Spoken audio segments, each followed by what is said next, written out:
bake bazirikanwa n'isi yose ku izina ryabo gusa, ariko hari n'ababasha guhindura imitima y'abakunzi babo bakayikurura mu buryo budasanzwe. Shah Rukh Khan uzwi nka King Khan ni umwe muri abo.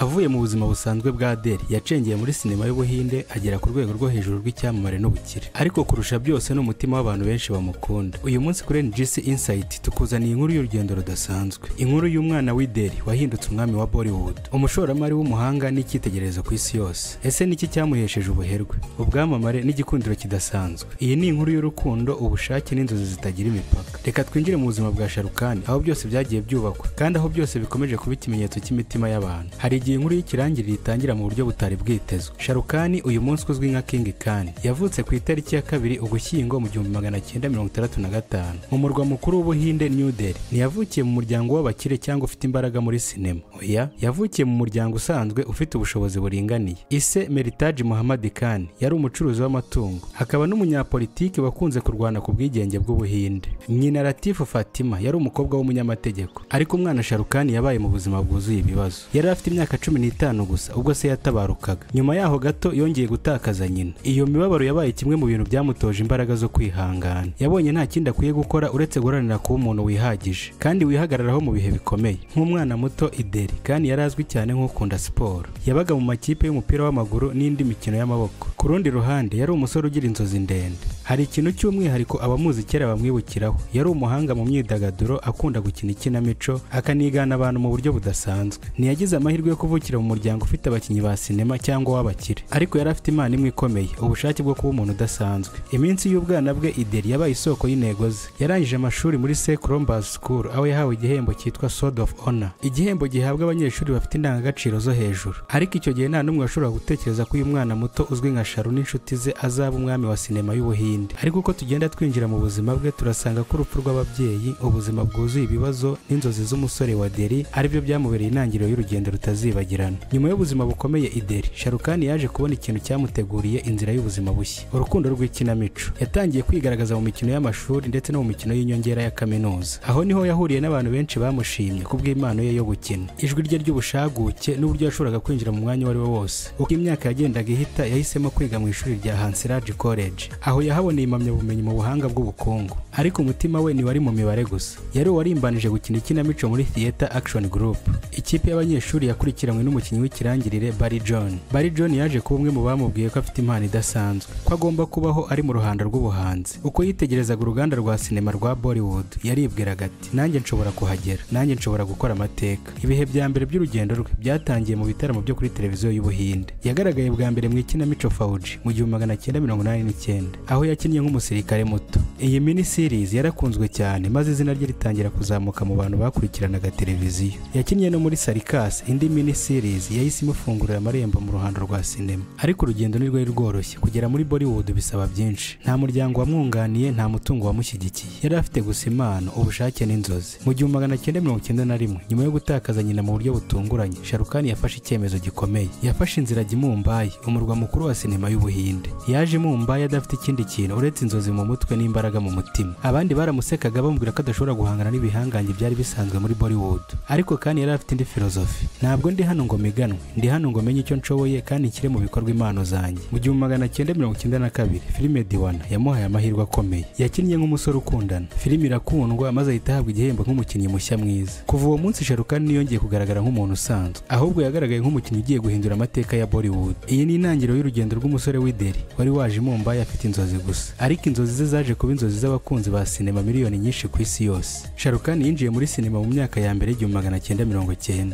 mu gihe Bollywood yari isanzwe ifite ibihangange bikomeye. Amitabh Bachchan wari umaze kuba icyitegererezo cy'urubyiruko, n'abandi nka Salman Khan na Aamir Khan bari batangiye kubaka amazina yabo. Mu gihe abandi benshi bari barigaruriye imitima y'abantu bakina mu mwanya wa hero w'umunyembaraga, Shah Rukh Khan we yakoze ikintu kidasanzwe. Yahisemo gukina ibyerekeranye n'abagizi ba nabi cyangwa abakinnyi bafite imico igoranye. Muri Baziga 1993, yakinnye nk'umugizi wa nabi ushaka ashaka kwihorera. Filime ikundwa bikomeye. Muri uwo mwaka kandi yongeye gukina ari umwicanyi ufite ibikomere muri Dali 1993. Icyo gihe benshi batangajwe n'uburyo uyu musore atatinye gukina mu mwanya abakinnyi benshi batashakaga kubera gutinya gutakaza isura nziza mu ruhando rwa sinema. Ariko nuko kandi yubatse izina rye. Yari afite imbaraga zo gutuma umufana akunda n'uwari umugizi wa nabi. Yari afite ijwi ryuzuye amarangamutima, ijisho rigerageza kuvuga byinshi, n'uburyo bwo gutuma abantu babona ukuri k'umuntu niyo yaba ari mu mwanya mubi. Nyuma y'ibihe byo gukina mu mwanya w'abagizi ba nabi, yaje kwiyubaka mu buryo bwahinduye burundu amateka ya sinema y'Ubuhinde. Ibi byatangiye mu mwaka w'1995. Mu 1995 filime yiswe Diliwale Dulhaniya Le Jayenge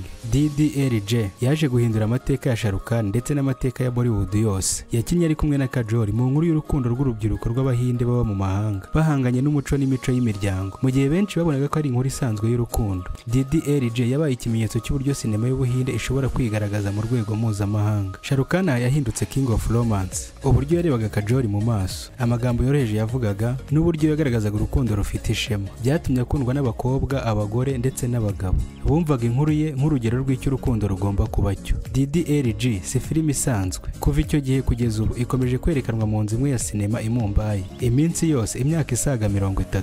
Ni filime y'icyitegererezo yanditse amateka kandi ifatwa nk'iyubatse izina rya Shah Rukh Khan ku rwego mpuzamahanga. Nyuma ya DDLJ, filime z'urukundo zaje kumubera inzira yo gukomeza kwiyubaka. Dil To Pagal Hai 1997 yamuhaye ikamba ryo gukina nk'umusore uzi kuririmba no kubyina mu buryo budasanzwe. Nyuma y'umwaka umwe gusa, mu 1998, Kuch Kuch Hota Hai yahindutse nk'umurongo mushya w'urugendo rwe. Aha yakinnye mu nkuru y'urukundo n'ubucuti ari kumwe na Kajol na Rani Mukherjee, abakobwa bo ku isi yose kuva i Mumbai kugeza i Londres kugeza muri diaspora y'Abahinde muri Afurika. Bose baranyuzwe ku mukino wa Shah Rukh Khan muri iyo filime. Ijambo rye ryoroheje Kuch Kuch Hota Hai Tumina Hi Samjogi ryahindutse amagambo ya sinema y'ibihe byose. Yari amaze kuba icyamamare kitari gusa mu Buhinde ahubwo ku isi yose. Diaspora y'Abahinde bari mu Burayi, muri Amerika no muri Afurika bose batangiye gufata Shah Rukh Khan nk'umuntu uhuza ibihe byabo byo mu mahanga n'umuco w'iwabo. Shah Rukh Khan ntabwo yagarukiye mu rukundo gusa. Yakinnye filime zigaragaza imbaraga n'ubushake bw'umuntu nka Devdas 2 inkuru y'umusore urwana n'amarangamutima ye akundwa n'abatabashije kugira icyo bashaka mu buzima. Squades 2 yakinnye nk'umuntu wize mu mahanga wagarutse mu gihugu cye agaharanira impinduka. Iyi filime yatumye benshi babona Shah Rukh Khan nk'umuntu ushobora kurenga urukundo no kuba icyitegererezo mu buryo bw'imibereho. Ariko by'umwihariko muri My Name Is Khan 2010 yakinnye inkuru y'umugabo ufite autism uhura n'ingaruka z'iterabwoba ryo ku ya 9 z'ukwa 11 muri Leta Zunze Ubumwe za Amerika. Uruhare rwe rwafashije benshi kubona Shah Rukh Khan nk'umuntu ushobora gukina kuri buri mwanya ukagera ku mutima w'isi yose. Byatangiye nk'urugendo rw'umusore w'i Delhi, ariko muri iki gihe Shah Rukh Khan aba mu bahanzi bakundwa cyane ku isi yose. Yigeze kuvuga amagambo akomeye cyane: ndi umukinnyi wa sinema, ndetse niyo filime zanjye zitakara abantu bazibuka ukuntu natumaga bumva ibyiyumvo byabo. Abakobwa baramukunda, abagabo baramwubaha, diaspora yose mwiyumvamo. Yabaye ikimenyetso cy'uko urukundo, ubushake n'imbaraga by'umuntu bishobora guhindura amateka y'uruganda rwose rwa sinema. Urugendo rwa filime za Shah Rukh Khan kuva mu mwaka w'1990 kugeza mu myaka ya 2010 nirwo rwamuteye kwitwa King Khan cyangwa se umwami wa Bollywood. Ntabwo byari mu izina gusa, ahubwo byari mu mutima w'abafana miliyoni nyinshi ku isi. Iyo tuvuga Shah Rukh Khan benshi bahita batekereza ku rukundo, filime, amagambo aryoshye yabereye umutuzo imitima ya miliyoni z'abantu. Ariko hari indi sura itamenyerewe cyane y'uyu mugabo: umucuruzi, umuyobozi n'umuntu uzi kubyaza inzozi z'amafaranga. Shah Rukh Khan ntiyigeze aba gusa umukinnyi wa sinema, yabaye n'umushoramari ufite icyerekezo kinini. Ubuherwe bwe burenga miliyoni nyinshi z'amadolari, ariko uburyo yabigezeho ni inkuru itandukanye cyane n'izindi. Muri 2002 Shah Rukh Khan n'umugore we Gauri Khan bashinze kampani yitwa Red Chillies Entertainment. Uyu munsi ni imwe mu nzu zikomeye mu gukora filime no gutunganya ibihangano bya sinema mu Buhinde. Red Chillies ntabwo ari inzu isanzwe, ifite ibikoresho by'ikoranabuhanga bihambaye mu gutunganya amashusho n'imyiyereko ya visual effects. Ni imwe mu mpamvu filime nyinshi za Bollywood zifite ishusho ryiza zikajya ku rwego mpuzamahanga. Uyu munsi Red Chillies ikora ibintu byinshi: filime, ibitaramo ndetse na digital content. Iyi nzu yagize uruhare mu gukomeza izina rya Shah Rukh Khan, ariko nanone yamugize umwe mu bashoramari bubashywe mu ruganda rwa sinema. Mu mwaka wa 2008 ubwo India yatangiraga irushanwa rya cricket rya IPL, India Premier League, Shah Rukh Khan yafatanije n'inshuti ze bagura ikipe yitwa Kolkata Knight Riders. Iyi kipe yagiye imwe mu zakunzwe cyane, atari gusa kubera abakinnyi bafite ubuhanga, ahubwo kubera igikundiro cya Shah Rukh Khan umuyobozi wayo. Abafana ba Kolkata Knight Riders bahindutse uruhurirane rw'amarangamutima, kandi Shah Rukh Khan yabaye umuyobozi ukora ibintu bitandukanye n'abandi. Abari kumwe n'abafana babyinana mu kibuga akerekana ko ikipe atari ishoramari gusa, ahubwo ari n'urukundo. Kolkata Knight Riders yaje kwegukana igikombe cya IPL muri 2012 no muri 2014. Ibi byahindutse ikimenyetso cy'uko Shah Rukh Khan atari umukinnyi wa sinema gusa, ahubwo ari n'umuntu ushobora gutsinda mu bucuruzi no mu mikino. mikino. Shahrukh Khan akomeje gufatwa nk'umwe mu bakinnyi ba sinema bakize cyane ku isi. Amakuru atandukanye agaragaza ko umutungo we urenga miliyoni 750 z'amadolari y'Amerika, bituma bumwe mu bantu batatu ba mbere bakize cyane muri sinema ku isi. Muri Mumbai atuye mu nzu izwi cyane yitwa Manati, inzu iri ku nkengero z'inyanja ifatwa nk'urwibutso rw'ubwamamare bwe. Abafana bava hirya no hino ku isi baje kureba iyo nzu, bamwe bakayifatiraho amafoto nk'aho ari icyicaro cya Pilgrimage. Uretse Manati, Shahrukh Khan afite indi mitungo hirya no hino ku isi, inzu i Dubai, muri Londres ndetse no mu bindi bice by'isi. Ibi byose bimugira umuntu udasanzwe ugaragara nk'umwami ahantu hose anyura. Shahrukh Khan ntabwo yahagarariye ubucuruzi bwe mu byerekeye filime na cricket gusa, yagiye akorana n'ibigo bikomeye mu kwamamaza, advertising na endorsement. Buri gihe aho Shahrukh Khan yahagararaga, amafaranga n'igikundiro byarakurikiraga. Yagiye aninjira mu bucuruzi bw'ikoranabuhanga, ibikorwa by'ubwubatsi ndetse no mu rwego rwa hospitality, amaresitora n'amahoteli. Yagize amajwi menshi y'ubucuruzi ku isi yose. Abashoramari bamufata nk'umuntu ufite brand value ikomeye. Aha niho benshi bavuga bati Shahrukh Khan ntabwo ari umukinnyi gusa, ahubwo ni igihangano cy'ubucuruzi gikora ku mitima n'imifuka y'abantu. Ubuherwe bwe mu mafaranga si ubw'amafaranga gusa, ni uburyo yabugezeho.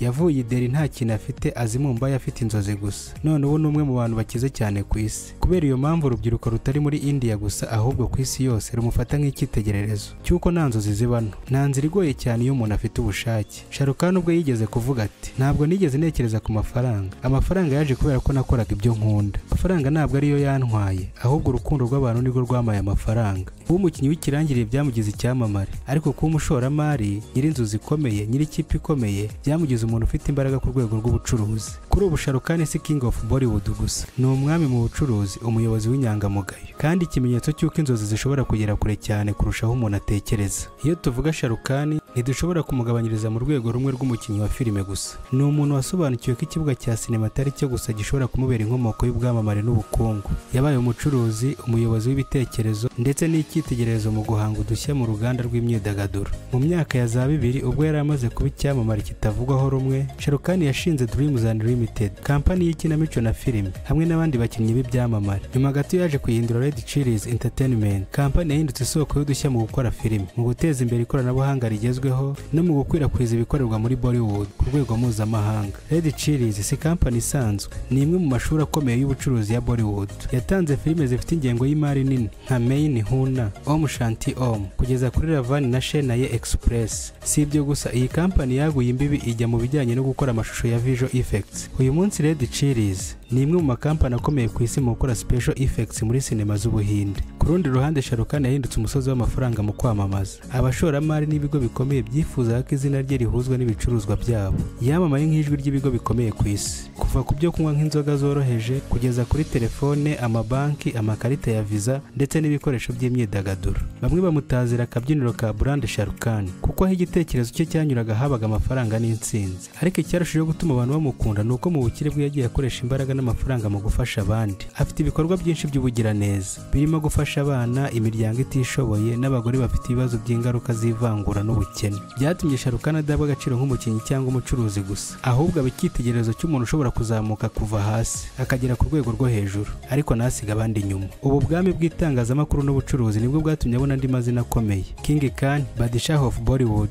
ndetse n'umwami w'ubucuruzi bwa sinema. Iyo uvuze izina rye ntabwo uba uvuze umuntu umwe gusa, uvuze ibihumbi by'imirimo yahaye abandi, ibihumbi by'amahirwe yatanze ndetse n'ubuzima bwinshi yahinduriye icyerekezo. Nubwo abantu benshi bamumenye nk'umwami wa Bollywood, umucuruzi ukomeye cyangwa icyamamare ku rwego mpuzamahanga, hari indi nkingi ikomeye mu buzima bwa Shahrukh Khan itajya cyane: umuryango we. Mu mwaka w'1980 ubwo yari akiri mu rugendo rwo gushaka ubuzima bushya, Shahrukh Khan yahuye na Gauri Chiba, umukobwa w'umunyamideli w'umuhindu. Uru rukundo rwabo rwabanje guhura n'imbogamizi zikomeye kuko imiryango yabo yari mu madini atandukanye, ndetse mu Buhinde bw'icyo gihe ibyo ntibyoroheraga abari mu rukundo. Ariko Shahrukh Khan ntiyacitse intege, yagiye i Mumbai, amaso yahanga ku nzozi ze, ariko n'urukundo rwe Gauri rwakomeje gucengera umutima we. Nyuma y'imyaka myinshi yo kurwana n'ibibazo by'ivangura, mu 1991 barashyingiranwa. Kuva icyo gihe kugeza ubu, Gauri Khan yabaye urufatiro rukomeye mu buzima bwa Shahrukh Khan. Ntibyari urukundo gusa, Gauri nawe yabaye umugore w'umucuruzi, umuhanzi mu bijyanye n'imbere mu nzu, interior designer ndetse n'umuyobozi mu bikorwa bya Red Chillies Entertainment. Yabaye inshuti, umufatanyabikorwa n'umwe mu bashyigikira bikomeye Shahrukh Khan. Bafitanye abana batatu: Arya Khan, Suhana Khan na Abiramu Khan. Uyu muryango ukunze kugaragara mu itangazamakuru, ariko Shahrukh Khan yahisemo kutajya bashyira cyane mu ruhando rwa sinema cyangwa publicité z'imena. Yavuze kenshi ati umutungo wanjye ukomeye si amafaranga cyangwa filime zanjye, ahubwo ni igihe n'umutima ma abana banjye n'umugore wanjye. Nubwo ari icyamamare gikomeye, Shahrukh Khan yagiye agira ubuzima bwite bwuzuye guhumurizwa n'umuryango we. Mu rugo ni se ni umugabo atari King Khan. Yivuga nk'uwumva ko kuba umubyeyi mwiza ari ishema kuruta kuba icyamamare ku isi. Ariko nanone Shahrukh Khan ntabwo yigeze yibagirwa aho yaturutse. Yagiye asubira i Delhi gushyingura ababyeyi be, gusura inshuti ze za kera no kwibutsa ko ubuzima ari urugendo rurerure rwo kwigira no kwicisha bugufi. Uyu munsi Shahrukh Khan aracyari umunyabigwi mu isi ya sinema. Amafilime ye akomeje gukundwa, ibikorwa bye by'ubucuruzi biracyakomeza gutanga umusaruro, kandi umutima we uracyakora ibikorwa by'ubugiraneza. Ariko iyo umuntu amubajije icyo yifuza gusigira isi, yivugira amagambo yoroheje ariko arimo icyubahiro. Nshaka ko abantu bazambera urwibutso, atari ukuba narakize cyangwa naramenyekanye, ahubwo kuba narabashimishije. Iyo abantu bavuye muri sinema baseka cyangwa bakagira icyizere cy'ubuzima, numva inshingano zanjye zuzuye. Shahrukh Khan yabaye ikimenyetso cy'uko umuntu ashobora kuva hasi cyane akagera ku rwego rwo hejuru, ariko ntazigere yibagirwa gukunda, gufasha no kwicisha bugufi. Mu by'ukuri si umwami wa Bollywood gusa, ni umwami w'imitima ya benshi, umusore w'i Delhi wahindutse icyerekezo cy'isi yose. Ndagushimiye cyane wowe twabanye muri kino kiganiro, ngira ngo ngusabe niba utarakora subscribe uyikore, dukomeze kubana mu biganiro bigiye gukurikira. Sawa, ibihe byiza, Imana ikomeze kubarinda.